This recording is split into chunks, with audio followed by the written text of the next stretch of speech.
Kelihatan ya? Oke. Kelihatan, Pak.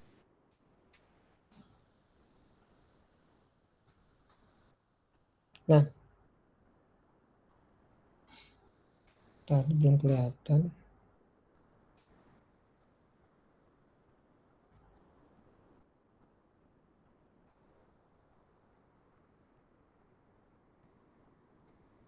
Bentar ya.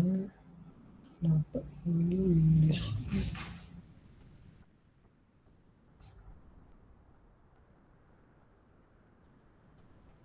Saya hentikan dulu ya. Filenya itu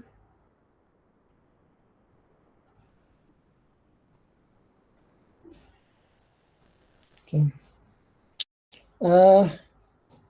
Nanti kita akan bukunya ini ya, teknik interfacing yang saya bagikan, mengantarkan interfacing. Nanti kita akan teorinya seperti ini.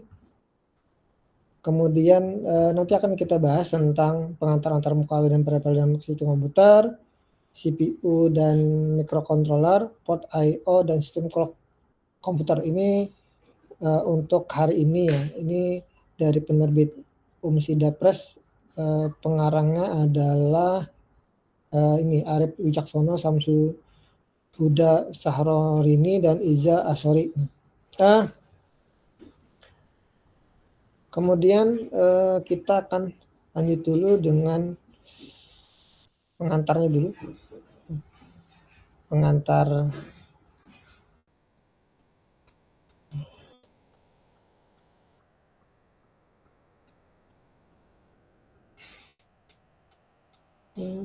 bisa nggak? Oke.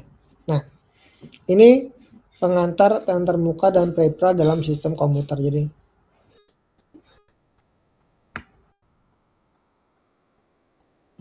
konsep antarmuka, kalau kita bicara tentang konsep antarmuka itu pertama ada definisi antarmuka atau interfacing ya. Jadi penghubung antar dua komponen sistem yang memungkinkan pertukaran data. Jadi antarmuka berarti interfacing ya. Jadi dia akan menghubungkan ada dua komponen sistem yang memungkinkan pertukaran data antar keduanya. Nah, fungsi utama adalah menstandarisasi komunikasi dan menangani perbedaan kecepatan antar komponen. Nah, ini ada standarnya. Ibaratnya kalau kita bicara satunya bahasa Banjar, satunya bahasa bahasa Jawa, itu kan nggak nyambung ya. Nah, makanya harus ada standarisasi ya. Standarisasi itu contohnya adalah bahasa Indonesia ya. Nah, kalau di kemarin kan kita mata kuliahnya kan komunikasi data ya, berarti ini ada standar komunikasi ya antar dua perangkat. Kemudian sinyal ini ada sinyal digital sama sinyal analog ya. Mungkin nanti di mata kuliah elektronika akan lebih detail tentang apa itu sinyal digital dan apa itu sinyal analog. Kemudian keamanan ya, melindungi komponen dari kerusakan listrik atau inkonsistensi di sinyal. Oke. Nah, kalau kita bicara tentang perangkat ya, perklasifikasi dari si peripheral, maka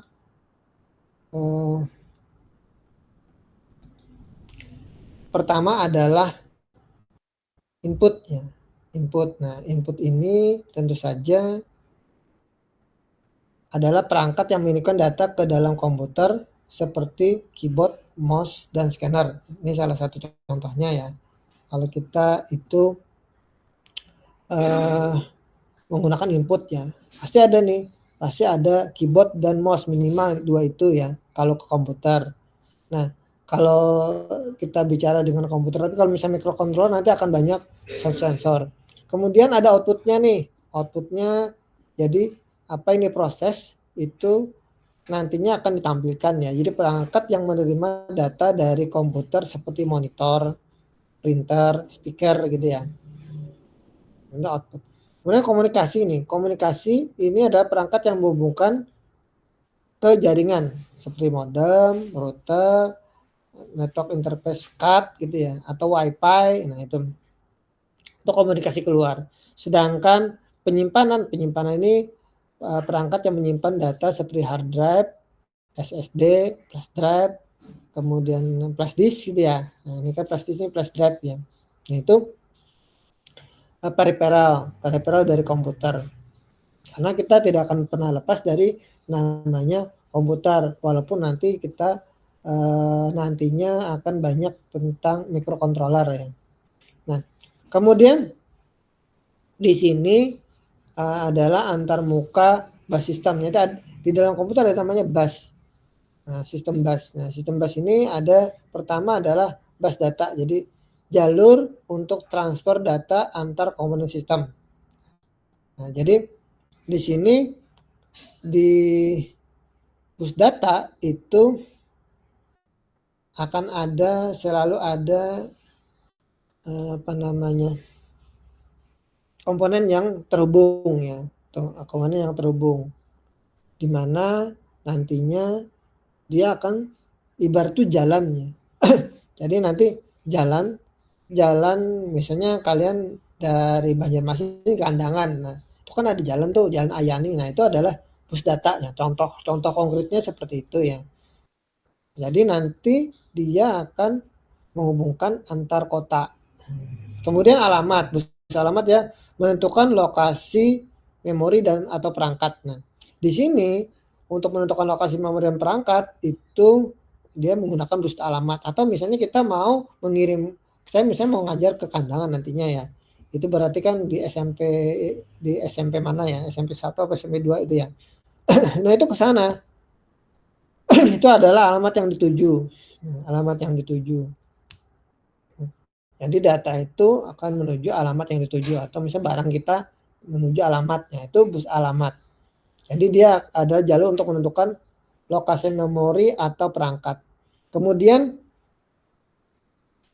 di sini ada namanya bus control. Jadi untuk mengatur operasi komponen.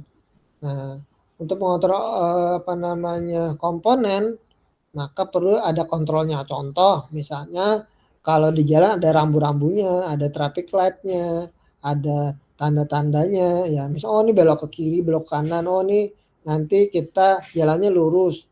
Oh nanti jalannya akan naik turun gitu ya, berbelok-belok. Nah itu bus kontrol. Jadi ada tanda-tanda. Jadi bus sistem merupakan jalur komunikasi terstruktur untuk menghubungkan semua komponen utama dalam komputer. Nah, kemudian standar antarmuka eksternal ya. Standar antarmuka eksternal ini kita bicara yang sekarang ya. Yang sekarang itu lagi dipakai. Walaupun kalau misalnya kita bisa bicara sejarahnya dulu, sebelum ada USB itu ada namanya port serial, ada namanya port paralel gitu ya. Biasanya untuk printer itu masuk ke paralel. Serial itu biasanya misalnya ada gamepad itu masuk ke serial. Ya. Kemudian ada untuk mengcoding microcontroller itu pakai port serial. Tapi kalau dilihat itu hampir tidak ada lagi di komputer sekarang itu memunculkan port itu gitu ya. Hampir nggak ada lagi. Kenapa? Karena udah tidak lagi perangkat-perangkat itu dipakai. Nah sekarang banyakkan adalah port USB. Jadi Universal Serial Bus. Jadi antarmuka serbaguna untuk menghubungkan berbagai perangkat. Sehingga sekarang ada evolusi dari USB 1 sampai sekarang USB 4 dengan peningkatan kecepatan transfer datanya. Kemudian HDMI. HDMI ini biasanya untuk transmisi audio dan video digital berkualitas tinggi ya. Jadi di sini dia mendukung resolusi 4K, 4K gitu ya, 8K untuk bandwidth yang besar. Jadi karena gambar itu sekarang kan besar ya, bandwidthnya besar. Sehingga kalau misalnya tadi itu kita mau transmisikan itu perlu HDMI. Kemudian ada lagi namanya Thunderbolt ya. Jadi Thunderbolt ini biasanya lebih cepat daripada USB ya. Jadi antarmuka kecepatan tinggi yang menggabungkan DisplayPort sama PCI Express. Nah, dia ada banyak sekarang itu kalau misalnya kita ada USB, kemudian di USB itu ada ininya, ada DisplayPort-nya. Ya, jadi USB hub ada DisplayPort-nya. Jadi memungkinkan apa namanya, layar itu bisa berbagai macam layar gitu ya. Berbagai misalnya tadi ada 3 layar, 4 layar gitu ya. Gitu. Kemudian evolusi penyimpanan. Evolusi penyimpanan itu ini kan kita bicara penyimpanan dari si apa namanya, komputer ya. Sekarang kalau yang dulu-dulu memang banyak ada disket, kemudian apa namanya, pakai pita. Nah, sekarang yang sekarang masih dipakai adalah ID atau ATA ya. Jadi memang komputernya itu dulu ada, memang masih ada hard disk yang menggunakan ID atau ATA ya. Cuman hard disk ini sudah lama menghilang ya. Kebanyakan itu sudah menggunakan namanya SATA ya. Jadi sekarang itu SATA dengan kecepatan 6 gigabit per second ya. Dibandingkan kalau dulu hard disk itu lama banget ya kalau kita transfer data. Jadi kita gunakan adalah sekarang banyak adalah SATA. Nah, kemudian ada lagi PCI Express ya. Nah, bandwidth tinggi hingga 16 gigabit ya. Nah, jadi kalau tadi itu 6, kalau SATA cuma 6, sekarang ada lagi yang namanya PCI Express ya. Itu bandwidthnya lebih tinggi lagi dengan performa SSD gitu ya. Jadi kemarin kalau hard disknya SATA itu banyakan yang piringan bentuknya piringan agak berat. Nah, kalau sekarang dengan PCI Express ini dengan SSD ya.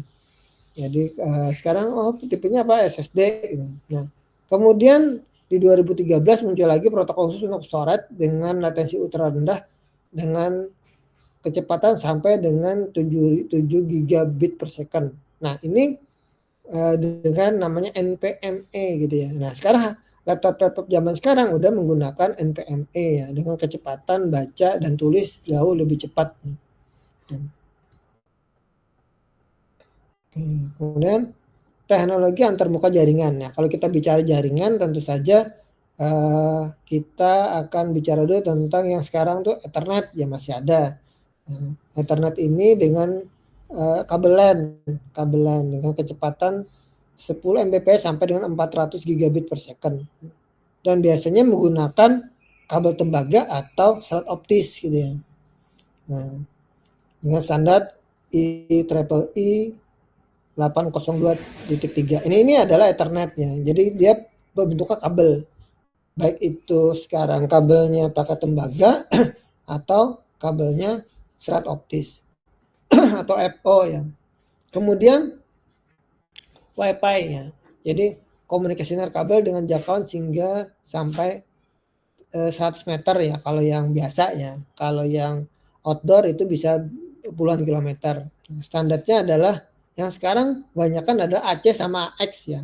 Kalau N udah jarang, apalagi A, B, G ini udah jarang sekali. Kebanyakan N gitu ya. Jadi perangkat-perangkat Wi-Fi sekarang adalah banyakan AC sama AX ya. Nah, dengan kecepatan maksimum hingga 9,6 gigabit per second. Wi-Fi 6 ya. Jadi laptop sekarang itu sudah Wi-Fi 6. Dia pakai teknologi AC atau minimal AX dengan apa namanya, frekuensi 2,4 sama 5 giga ya. Kamu dilihat aja di laptop kalian itu berapa giga gitu ya. Jadi kalau misalnya 2,4, jadi kalau dia sekarang itu kalau misalnya kita bikin hotspot gampang dengan apa namanya, dengan komputer, dengan handphone jadikan hotspot ya. Tinggal kita atur itu maunya mau kita broadcast-nya mau yang 2,4 atau 5 giga ya. Karena hampir semua perangkat itu sudah memiliki 2 frekuensi itu. Nah, kemudian Bluetooth ya. Bluetooth ini koneksi jaraknya sama ya, sekitar 100 meter, kecepatannya memang rendah karena itu kebanyakan di sini kalau Bluetooth ini kalau kalian pakai headset Bluetooth ya, banyak kan headset Bluetooth, mouse Bluetooth, keyboard Bluetooth ya, itu rata-rata apa namanya, menggunakan Bluetooth ya. Jadi tanpa kabel. Jaraknya sudah sampai 100 meter gitu ya. Cuma jarang sih.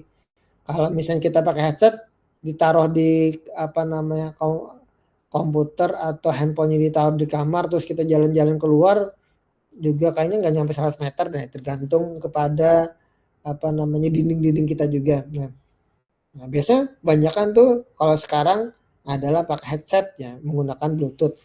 Nah, kalau ngirim file kayaknya juga jarang sih kalau pakai Bluetooth.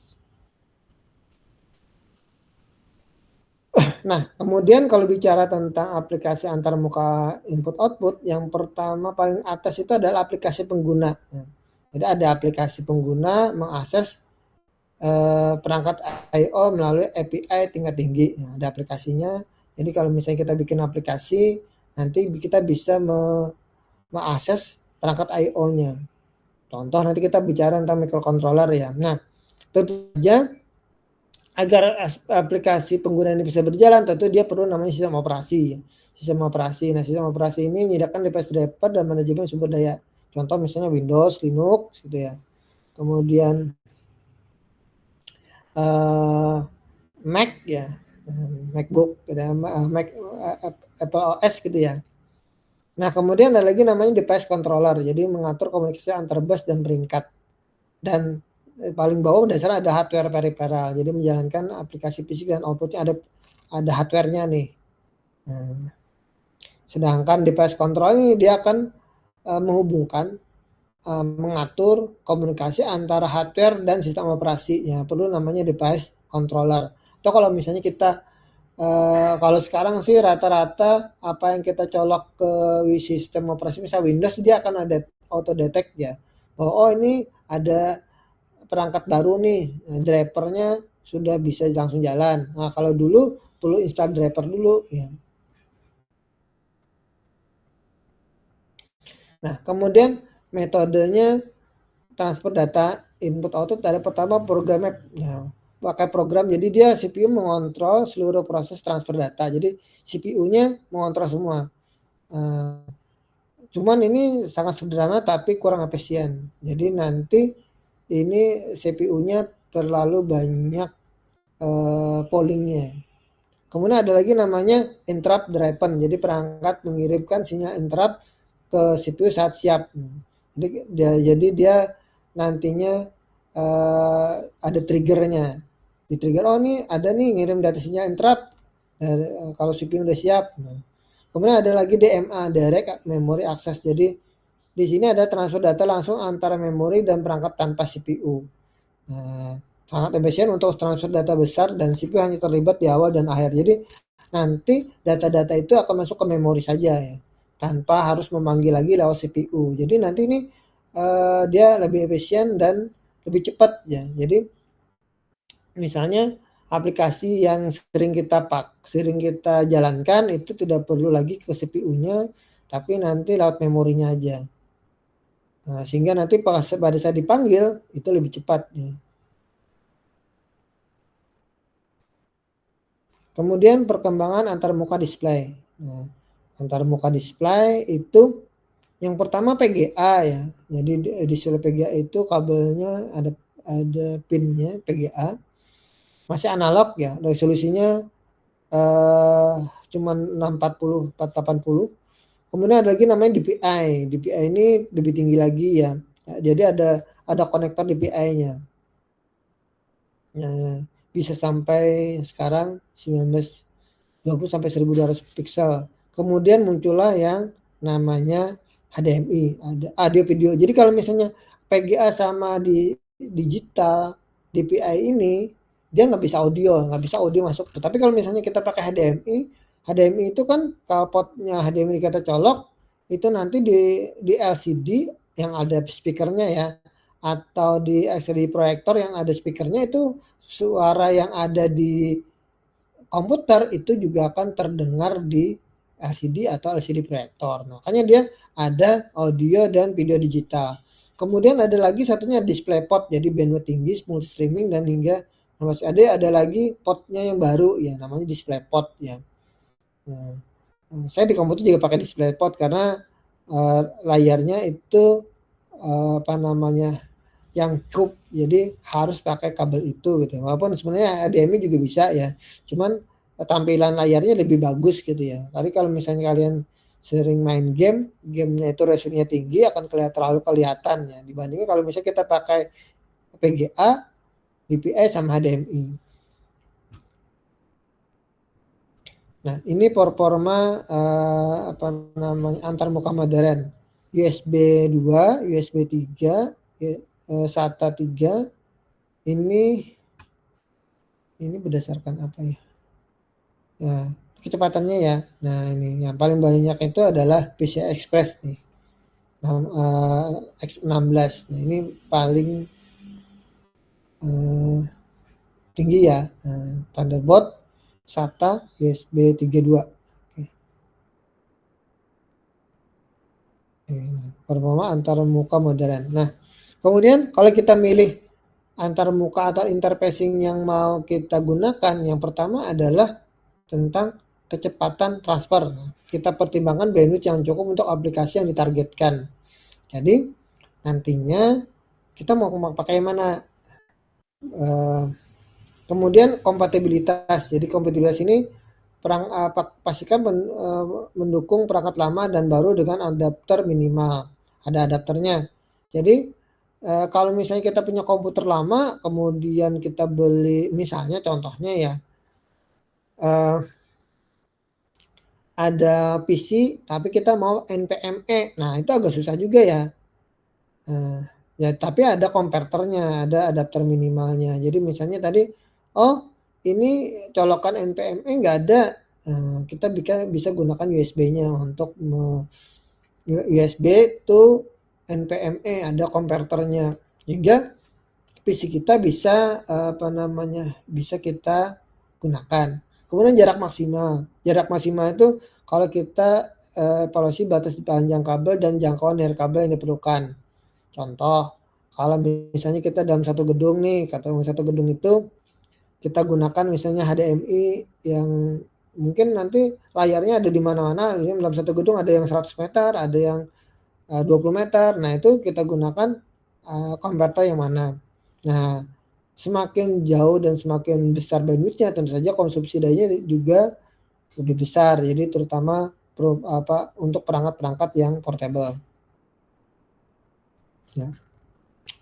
Kemudian tantangan perancangan. Nah, kalau kita merancang suatu antarmuka, yang pertama interferensi sinyal. Nah, ini. Jadi karena dia kan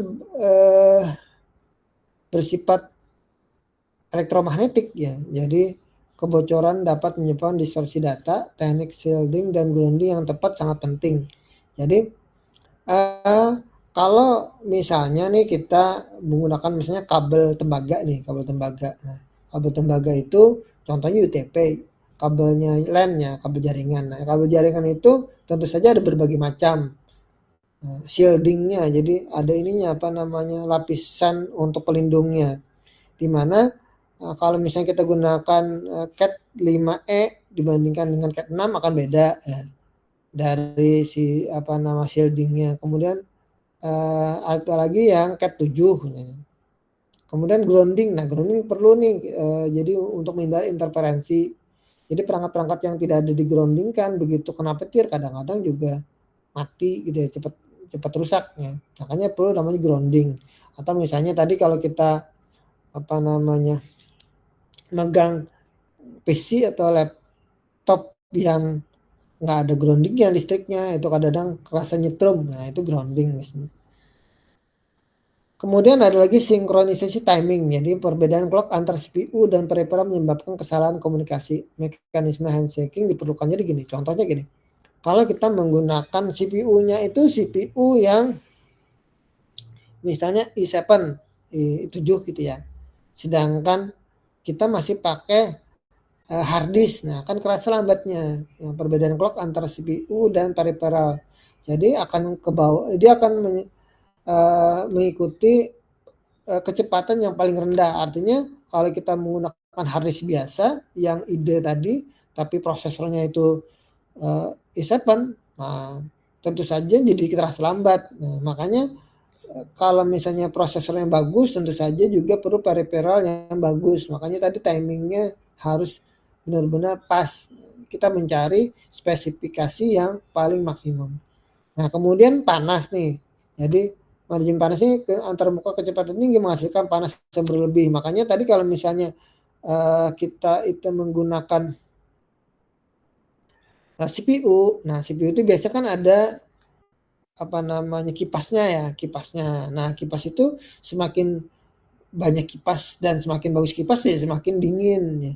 Nah, sehingga tidak terjadi hang ya di komputer. Coba aja kalau misalnya kipasnya mati, tentu saja paling sebentar itu kita nggak bisa bekerja, mouse-nya hang, aplikasi kita nggak bisa dibuka gitu ya, karena tadi panas berlebih. Makanya ada beberapa komputer-komputer yang yang tinggi, spesifikasinya perlu banyak kipas ya. Jadi pendinginnya harus bagus gitu ya. Nah, perkembangan masa depan. Nah, perkembangan masa depan kalau kita bicara interfacing, tentu saja akan ada namanya optik terintegrasi. Ya. Jadi menggunakan sinyal laser pada chip silikon gitu ya. Kemudian ada antarmuka neural network, jadi kecerdasan buatan gitu ya. Jadi neural network jaringan saraf tiruan, kemudian ada lagi wireless super broadband, jadi teknologinya dengan kecepatan setara kabel. Jadi selama ini kabel itu tidak bisa tergantikan kalau kita menggunakan teknologi Wi-Fi gitu ya. Nah, memang lebih stabil pakai kabel. Nah, siapa tahu nanti ada komunikasi kabel dengan kecepatan setara kabel. Kemudian ada lagi antarmuka kuantum. Ya, ini masih dalam penelitiannya. Nah, jadi kesimpulan dan praktik terbaik adalah jenis antarmuka sistem modern memiliki beragam antarmuka khusus untuk bagi kebutuhan. Kemudian pengennya dalam 1 tahun terakhir bandwidthnya semakin meningkat gratis ya. Jadi 100 kali kecepatan peningkatan kecepatan, dan biasanya siklus perubahannya itu adalah 5 sampai 10 tahun. Ya, rata-rata adopsi antarmuka baru secara luas. Jadi kemarin kan misalnya tadi ketemu misalnya ketemu dengan USB, ketemu dengan Thunderbolt, ketemu dengan NVMe gitu ya, macam-macam ya. Nah, itu biasanya siklusnya 5 sampai 10 tahun. Oke. Oke, ini baru slide pertama ya. Kemudian saya lanjut lagi dengan slide kedua. Jadi kita bicara kalau ini tadi kita nanti lebih detailnya nanti saya kasihkan di grup aja ya materi tentang bukunya ini ya saya. Kemudian CPU dan microcontroller, kita bicara tentang CPU dan microcontroller ya. CPU dan microcontroller itu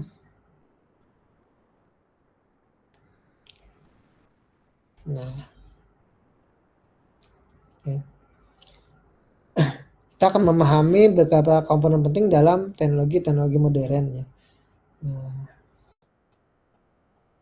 CPU dan microcontroller komponen vital komputasi modern. Jadi CPU itu kalau misalnya organisasi komputer atau biasanya di mata kuliah Orcom itu banyak bahas tentang CPU ya.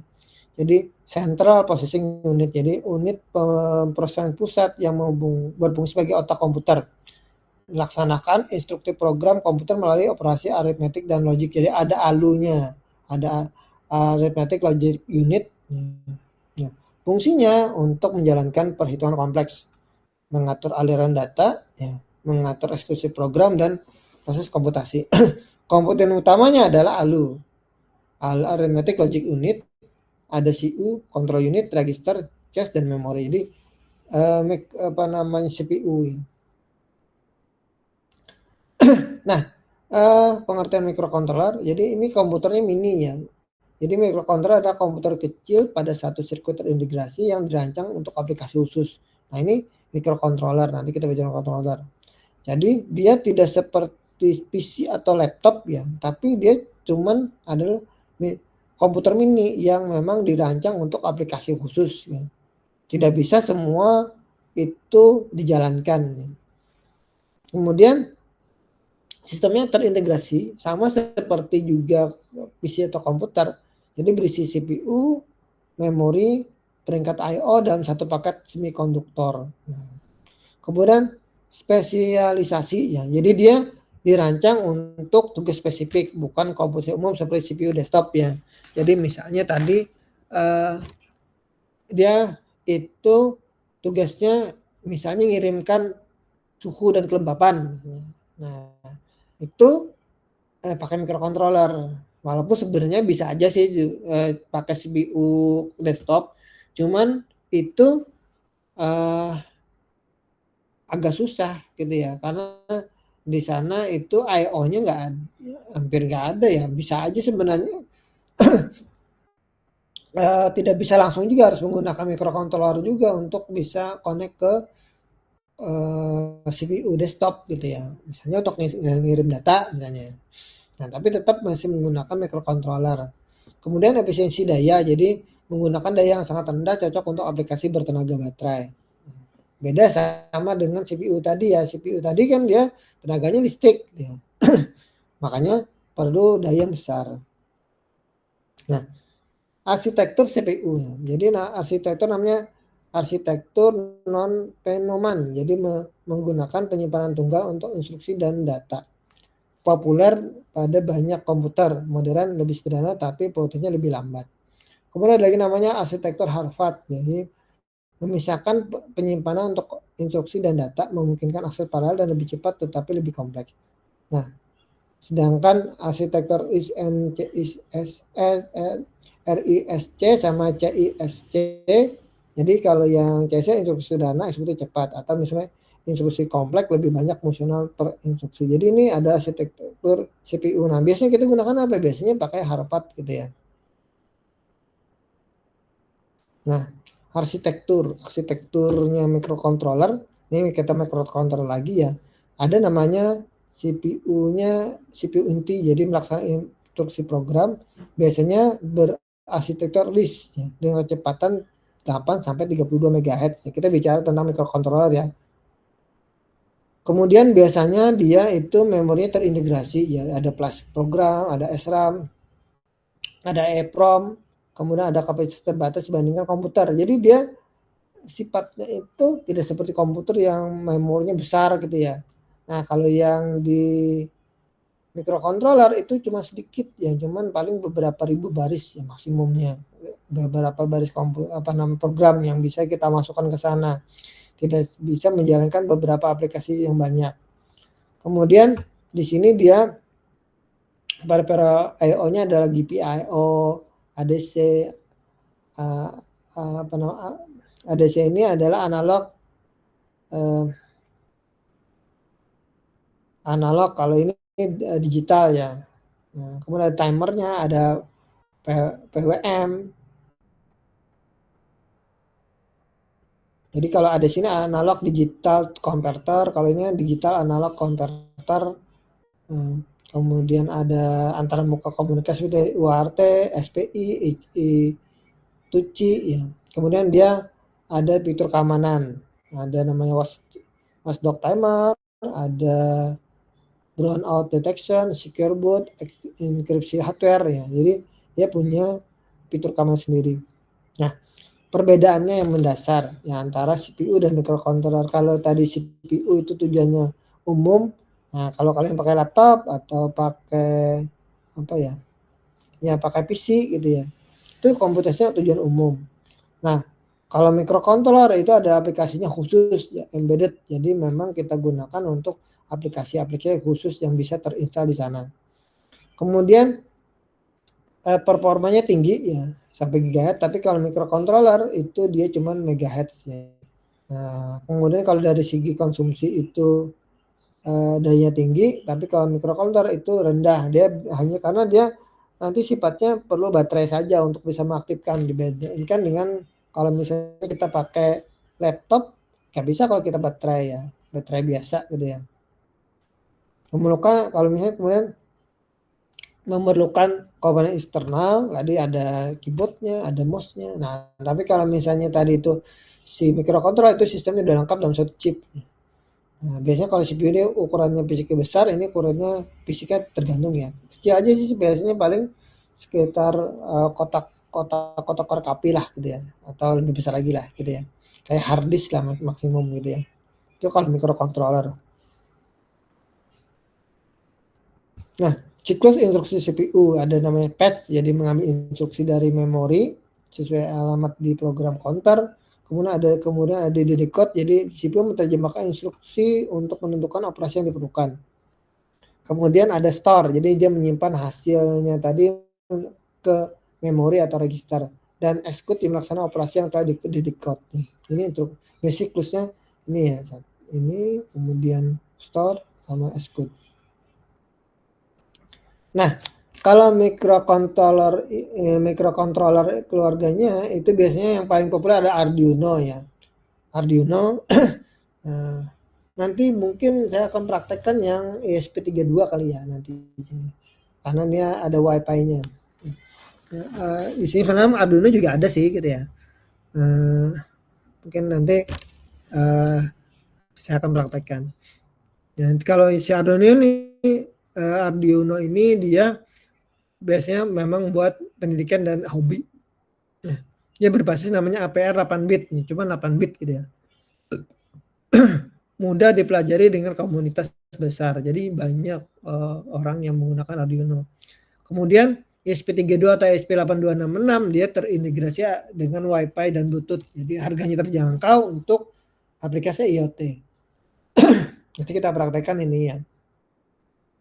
Kemudian ada gini STM32 ya. Jadi berbasis ARM Cortex performa tinggi digunakan untuk aplikasi industri dan konsumen gitu ya. Jadi biasanya aplikasinya untuk industri ya. Karena dia punya ketahanan lebih. Karena kan industri ini kan dia biasanya kerja 7x24 dan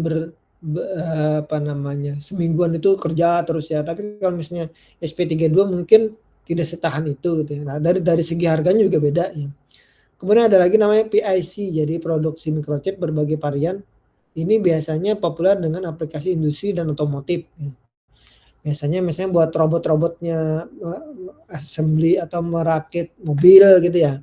Itu dia produksi microchip. Ya, microchip. Misalnya tadi kalau misalnya mau bikin mobil yang sekarang itu ada microchipnya. Nah itu yang mahal. Dan itu biasanya hanya dipegang oleh orang-orang asing ya. Misalnya Jepang gitu ya. Amerika, Toyota itu Jepang ya. Biasanya gitu ya. Ada microchipnya itu yang nanti akan ditanam di lengan robot yang akan menjalankan proses pembuatan mobil gitu ya. Nah, kemudian perkembangan teknologi CPU. Nah, CPU yang pertama itu 4 bit ya, 4 bit kecepatannya 740 kHz ya, berisi 2300. Kemudian 80-an muncul lagi teknologi namanya Intel 8036. Saya mengalami ini semua ya. Pakai Intel 4004 dulu namanya XT, kemudian 80-an itu pakai yang Intel 386. Kemudian muncullah di tahun 2000-an itu Intel Core 2 ya. Core 2 AMD dengan teknologi multi-core gitu ya. Kemudian yang 2020 sekarang itu pakai nanometer. Jadi lebih kecil lagi ya. Karena dia fokusnya pada efisiensi daya dan performa. Karena kan tadi dengan sekarang itu teknologi komputer yang semakin canggih ya tentu saja perlu CPU yang paling canggih juga. Nah, microcontroller berada di seluruh perangkat yang kita gunakan setiap hari, peralatan rumah tangga hingga perangkat medis dan kendaraan. Itu kalau microcontroller ya. Nah, kalau kita milih microcontroller nantinya kita sesuai dengan aplikasinya dulu. Kita maunya bikin apa sih gitu ya. Oh, misalnya bidang pertanian. Di bidang pertanian kita mau misalnya otomatis menyiram tanaman misalnya. Kalau misalnya kering atau misalnya tadi tidak hujan gitu ya. Nah, itu bisa ya. Kemudian biaya dan ketersediaan. Ya, ada nggak? Kalau misalnya tadi perangkat IoT, dia bisa nanam menyiram tanaman secara otomatis gitu ya. Kemudian dukungan pengembangan, jadi ada compilernya, ada debugging, library itu sebenarnya ini rata-rata sudah ada ya. Kemudian ke performa dan ke konsumsi daya, kecepatan clock, efisiensi energi, kapasitas memorinya, dan peripheral terintegrasi. Nah, ini ya ada. Kita mau connect ke dengan sensor apa aja gitu ya. Itu pakai GPIO. GPIO ini biasanya pakai Raspberry Pi. Nah, kalau kita nanti kita akan coba ngerancang sebuah microcontroller ya. Jadi misalnya tadi menyiram tanaman misalnya, atau misalnya bel sekolah atau apalah gitu ya nanti ya. Menentukan spesifikasi sistem dan pemilihan komponen gitu ya. Kemudian nanti bahasa pemrogramannya Arduino ini C ya. Jadi nanti biasanya pakai bahasa C. Assembly itu juga ada ya, tapi nanti biasanya bikin bahasa C dulu baru di-convert ke assembly. Kemudian di pengujian dan implementasi. Nah, perbandingan kinerja berbagai CPU yang ini Intel i9 ya. Nah, ini Intel 9 nih. Kecepatannya memang sekarang tinggi ya. Atau di AMD itu Ryzen 9 ya. Tapi ini kalau Intel 9 ini rasanya harganya juga satu buah sepeda motor kayaknya ya. Mahal ya masih ya. Paling banyak itu ini Intel i7 generasi 11 walaupun sekarang ada generasi 13 sekarang sudah ya. Nah, di Ryzen. Nah, atau misalnya Apple M1 gitu ya. Apple M1. Sekarang udah Apple M4 gitu ya. Apple M4. Ini perbandingan. Jadi kita bisa kira-kira sesuai kebutuhan ya kalau misalnya tadi CPU-nya mau seperti apa gitu ya. Konsumsi dayanya antara microcontroller sama CPU tentu saja paling boros adalah 100 watt ini adalah CPU ya. Kalau di microcontroller itu hanya ini 5 mikrowatt ya. Kalau laptop kan 15 watt nih. Kalau misalnya kalian punya laptop itu cukup dengan baterai laptop bisa nyala gitu ya berjam-jam gitu ya. Tapi kalau misalnya tadi CPU itu biasanya harus pakai listrik ya. Walaupun sebenarnya di CPU-nya laptop ini juga harus listrik juga, tapi dia akan nyimpan ke baterai kecil. Nah, kalau microcontroller aktif itu normalnya 500 miliwatt ya. Mili ya. Jadi nggak sampai 1 watt gitu ya. Tapi kalau misalnya sleeve yang tanpa dia terpicu atau tertrigger untuk mengaktifkan sensor dan outputnya, maka cuma 5 mikrowatt ya. Kecil banget gitu ya. Makanya dia hemat ya, dan memang dia hanya untuk spesifikasi khusus ya. Nah, masa depan. Nah, masa depan ini kembali lagi komputasi kuantum gitu ya. Seperti apa? Pengembangan kubik stabil, aplikasi kriptografi, molekuler dan lain-lain. Kemudian ada lagi arsitektur terinspirasi otak ya. Karena kan kita pengennya itu AI ya, kecerdasan buatan. Nah, jadi bagaimana bikin pemrosesan paralel masif untuk AI dan mikrokontroller biomedis ya, biasanya dengan sistem biomedis, sensor implan berukuran mikro, konsumsi daya rendah. Jadi misalnya ingin kalau misalnya biomedis itu misalnya pakai paling banyak dipakai itu kan jam tangan pintar ya, smartwatch ya. Smartwatch itu kita bisa ini denyut nadinya berapa, tekanan darahnya berapa dengan smartwatch itu.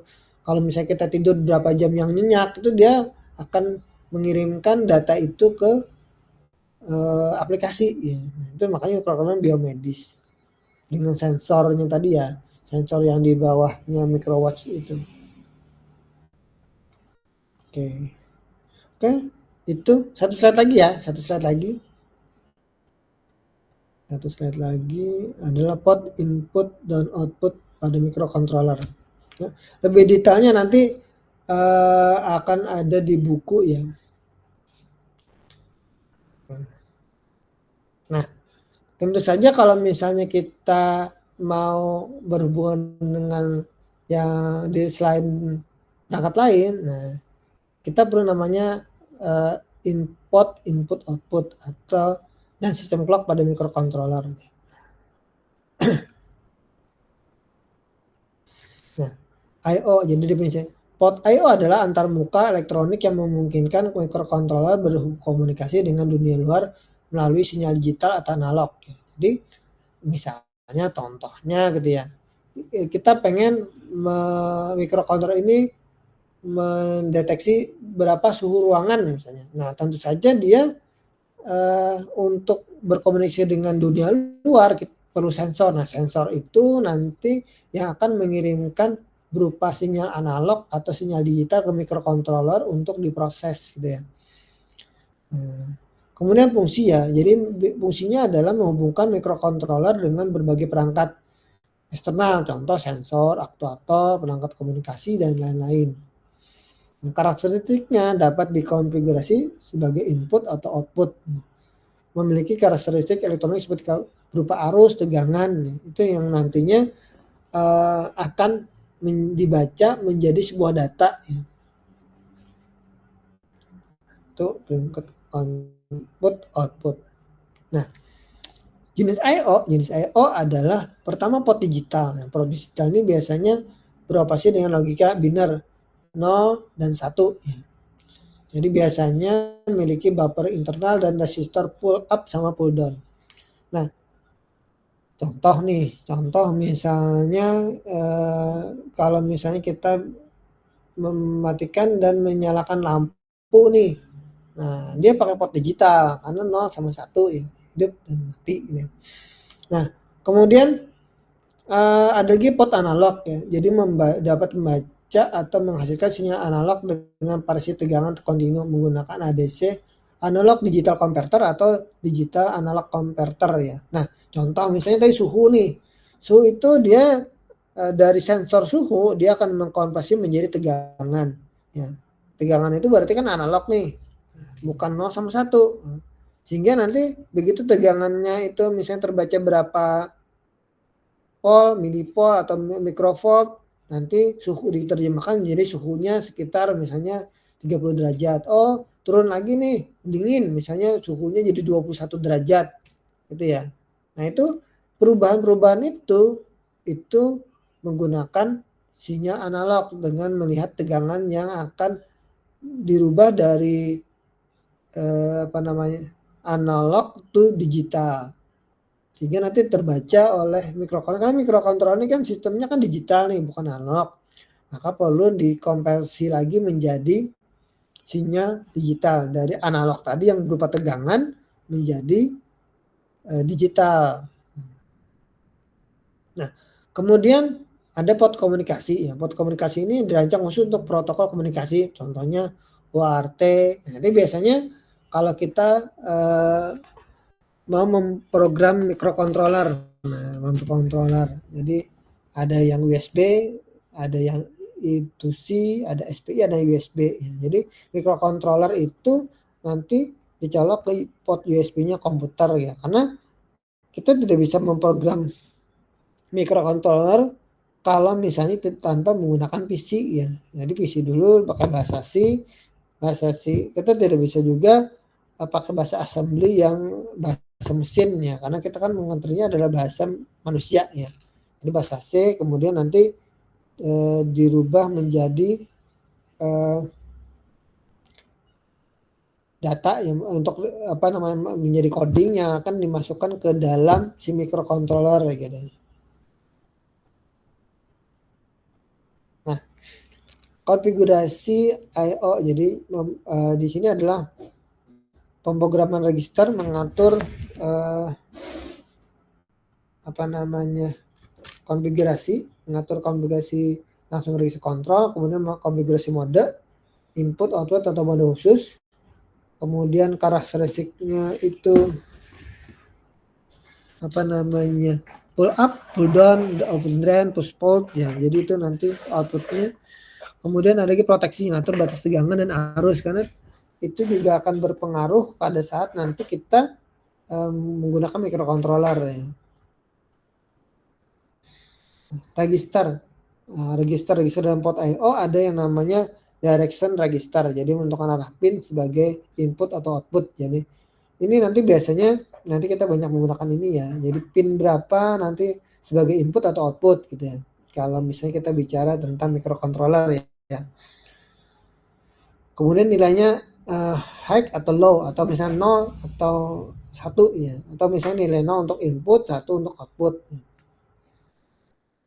Nah, contoh DDRA 0xFF jadi semua pin sebagai output. Nah, ini nanti akan di-coding di Arduino-nya.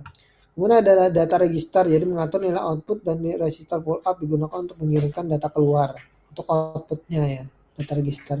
Kemudian ada lagi pin register, jadi membaca nilai aktual pada pin untuk menerima data dari luar. Contoh misalnya pin A0, analog 0 gitu ya.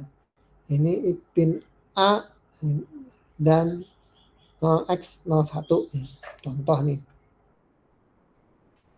Nah, teknik pemrograman port I/O pertama adalah initialize port. Nanti kita akan di pertemuan berikutnya kita nanti akan bagaimana sih initial port, bagaimana kita menentukan portnya port berapa sih gitu ya. Nah, begitu dicolok Arduino atau ESP32 nanti dia akan mengkonfigurasi portnya yang digunakan apa, karena dia menggunakan portnya USB ya. Nah, ini kemudian ada lagi manipulasi bit ya, jadi bitwise AND, OR, XOR, NOR itu biasanya kalau kalian belajar sistem digital ya, tunggu nilai tertentu tanpa mempengaruhi bit lain. Kemudian polling input membaca status input secara berulang untuk mendeteksi perubahan. Jadi di microcontroller ini namanya point loop ya, point loop dia selalu berulang ya, jadi dia mendeteksi perubahannya selalu berulang, maka di coding itu namanya point main sama point loop gitu ya. Kemudian kalau misalnya ada interrupt, nah kita bicara interrupt ya, jadi menggunakan interupsi untuk merespon perubahan pada input tanpa polling terus menerus. Kasih interrupt seperti apa. Kemudian ada lagi clock ya, clock ini pembangkit pulsa, jadi menghasilkan sinyal pulsa elektrik periodik yang menjadi detak jantung microcontroller. Jadi ada clocknya di microcontroller itu ada clocknya untuk menentukan kecepatan operasinya. Kemudian ada sinkronisasi, jadi mensinkronkan semua perangkat internal dalam microcontroller. Nah, memastikan urutan eksekusi instruksi yang tepat. Nah, ini ada sinkronisasi. Jadi pada saat kita nanti mengcoding, kemudian clocknya berapa, kemudian kita kirim kalau di microcontroller itu nama sketch ya. Sketch itu nanti ke microcontrollernya. Jadi nanti dia akan sinkronkan. Kemudian mengatur kecepatan eksekusi program. Ini kan diatur misalnya di situ delaynya berapa ya. Berapa detik ya, misalnya. Kita membaca per berapa detik kalau di delay, mengatur kecepatannya. Karena mempengaruhi performa dan konsumsi daya microcontroller. Jadi misalnya tadi kalau misalnya suhu kita baca per berapa detik misalnya ya. Tidak perlu per satuan di bawah setengah detik sekali, itu juga akan nanti mempengaruhi performa dan konsumsi daya microcontroller. Kemudian sumber sistem clock. Nah, sumber clock ini biasanya adalah crystal clock ya. Crystal clock ini ada kalau di microcontroller, saya belum di microcontroller ya. Itu ada apa namanya clocknya, ada namanya kristal. Nah, kemudian ada resonator keramik dan ini nggak muncul sih mana tadi, rangkaian RC dan osilator internal. Ya. Jadi nanti ada komponennya di dalam microcontroller itu yang nanti sebagai sistem clock. Ini tadi.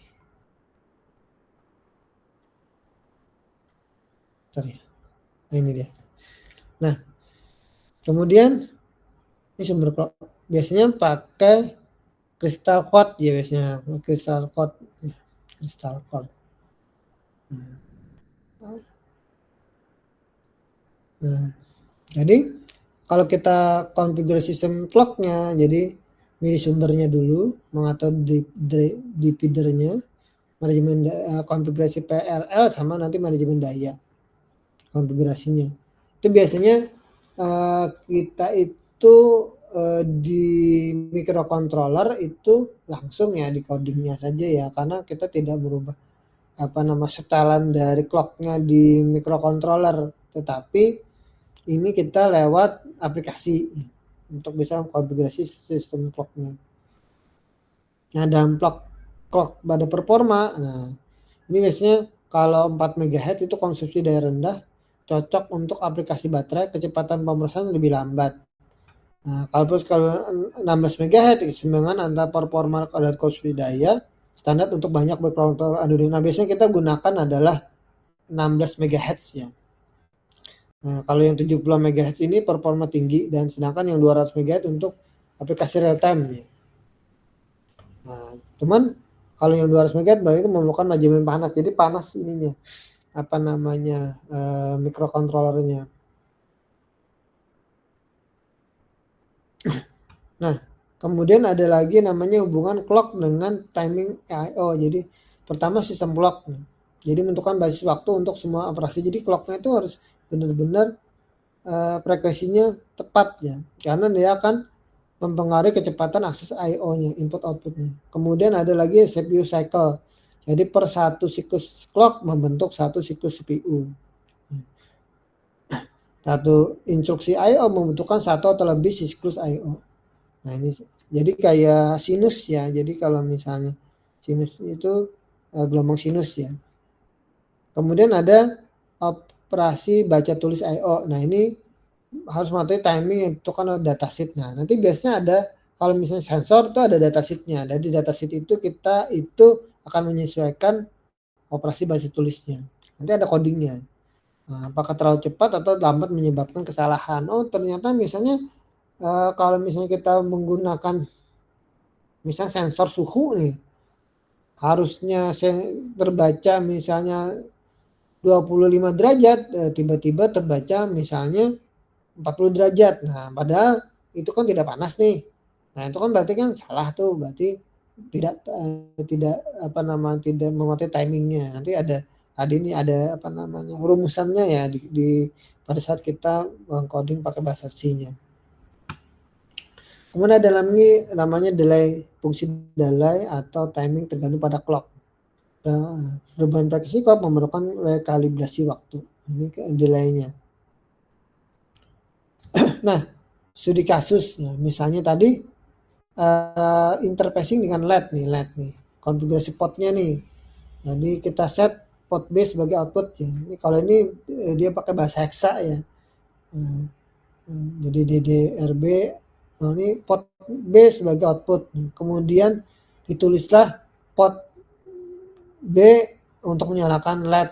Kemudian timingnya berapa deh? Misalnya point clock ini ya, set pot B sebagai output, pot B. Nah delay ini 500 milisecond berarti dia setengah detik ya. Dia menyalakan pot B,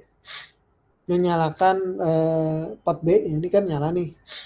Kemudian setelah setengah detik dia menjalankan perintah ini gitu ya, mematikan.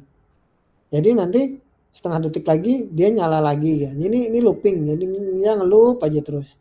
Jadi dia berputar. Jadi nanti akan kalau misalnya kenyataannya adalah lampu LED-nya itu akan kedap-kedipnya selama setengah detiknya.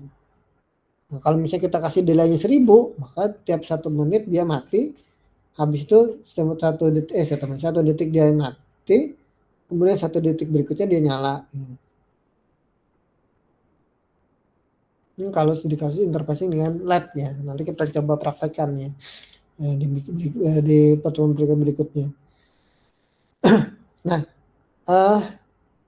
terakhir ringkasan dan tipsnya, kalau biasanya kita menggunakan potnya adalah register potnya 8 ya. DDR, port, pin, ada 3 register utama dan untuk setiap I/O. Clocknya, sumber clocknya ada 4 ya, kristal, resonansi, RC, dan internal. Sedangkan standarnya ada 16 MHz ya, frekuensi clock level untuk banyak microcontroller Arduino. Oke, ini tuh saya coba lihatkan Arduino dulu ya. Arduino. Ini dulu ya.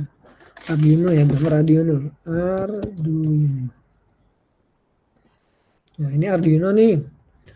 Arduino ini kalau kita lihat nih.